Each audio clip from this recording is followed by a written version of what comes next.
family loves tulips. Yes, ma'am. We do. Wonderful. Today we are making paper tulip flowers. Ready?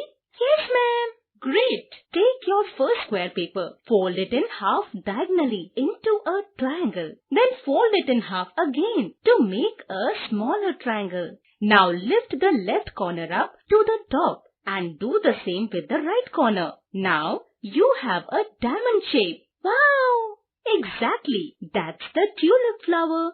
Now let's make the stem. Take your second paper, fold it diagonally into a triangle and roll it from one corner to the other to make a stem. Fold the top down a little to make a leaf.